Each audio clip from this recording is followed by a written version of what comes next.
మే 13న జరిగే పార్లమెంట్ ఎన్నికల్లో ప్రజా కార్మిక మతోన్మాద బీజేపీని ఓడించాలని ఇండియా కూటమి కాంగ్రెస్ పార్టీ అభ్యర్థి నీలం మధును భారీ మెజారిటీతో గెలిపించాలని సిపిఎం సదాశివపేట ఏరియా కార్యదర్శి వి ప్రవీణ్ కుమార్ అన్నారు. ఈ రోజు సిపిఎం పార్టీ ఆధ్వర్యంలో కాంగ్రెస్ పార్టీ అభ్యర్థి గెలుపు కోసం సదాశివపేట పట్టణంలో పురవీధుల గుండా బైక్ ర్యాలీ నిర్వహించడం జరిగింది. ఈ సందర్భంగా వి ప్రవీణ్ కుమార్ మాట్లాడుతూ 10 సంవత్సరాల బీజేపీ పాలనలో ప్రజా సమస్యలు పరిష్కారం కాలేదు, ఎమర్జెన్సీని మించిన నియంత్రణ పోకడలు పోతోంది, రాజ్యాంగ మౌలిక సూత్రాలైన ప్రజాస్వామ్య లౌకిక విలువల మీద దాడి చేస్తోంది, మతం పేరుతో రాముడి పేరుతో ప్రజల దృష్టిని పక్కదారి మళ్లిస్తోందని అన్నారు. ఈ కార్యక్రమంలో బ్లాక్ కాంగ్రెస్ అధ్యక్షుడు రామరెడ్డి, సదాశివపేట మండల కాంగ్రెస్ పార్టీ అధ్యక్షులు సిద్దన్న, వ్యవసాయ market committee vice chairman Kandu Krishna, CPM నాయకులు T Bhushanam, Anil, MD Iqbal, T Mallesham, Srinivas, Nagaraju, Sudhakar, YOSB, Neelam Mallesham, Anand, Sandeep తదితరులు పాల్గొన్నారు. కాంగ్రెస్ అభ్యర్థిని గెలిపించాలని చెప్పేసి కూడా అందరికీ సిపిఎం తరఫున విజ్ఞప్తి చేస్తా ఉన్నాం.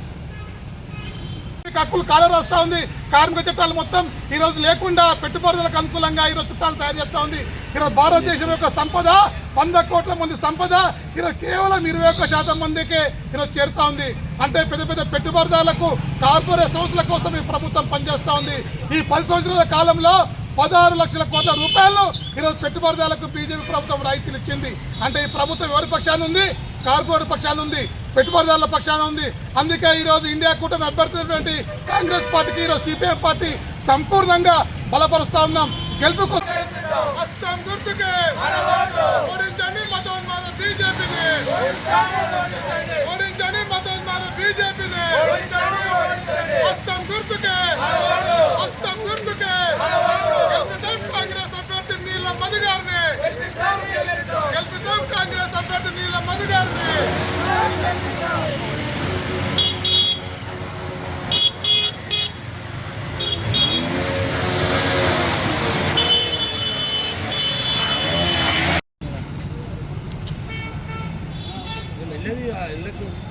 స్టార్ట్ చేయి, మాట్లాడు.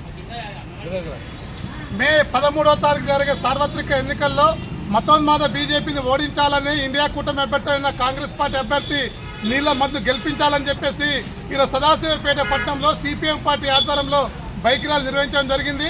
ఇప్పటికే ఈ పట్టణంలో కానీ గ్రామాలలో కానీ సిపిఎం పార్టీ తరఫున పెద్ద ఎత్తున కాంగ్రెస్ పార్టీ గెలుపు కోసం ఈరోజు మా కార్యకర్తలు ఆర్దిశలు కృషి చేస్తూ ఉన్నారు. ఈరోజు దేశంలో ఉన్నటువంటి మతోన్మాద బీజేపీ ఈ 10 సంవత్సరాల కాలంలో ప్రజల యొక్క ఏ ఒక్క సమస్య కూడా పరిష్కారం చేయలేదు. దేశంలో అసమానతలు పెరిగిపోతా ఉన్నాయి, పేదరికం పెరిగిపోతా ఉంది, తిండి లేక అనేక మంది కూడా చనిపోతున్న పరిస్థితి కూడా ఈ దేశంలో కనిపిస్తూ ఉంది. కానీ దేశంలో ఉన్న బీజేపీ మాత్రం ఈరోజు భారతదేశం వెలిగిపోతుందని చెప్పేసి అబద్ధ ప్రచారము ఈరోజు కొనసాగిస్తూ ఉంది.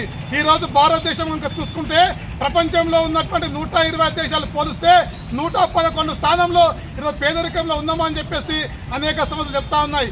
అదేవిధంగా ఈరోజు తలసరి ఆదాయం కనుక చూసుకున్నట్లయితే 142 దేశాలు పోలిస్తే మన దేశము 112 స్థానంలో ఉంది.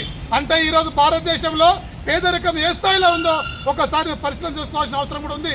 ఇప్పటికే దేశ ప్రధానమంత్రి చెప్తా ఉన్నాడు, భారతదేశంలో 80 కోట్ల మందికి ఈరోజు నిత్యావసర బియ్యాన్ని ఈరోజు సరఫరా చేస్తామని చెప్తా ఉన్నాడు.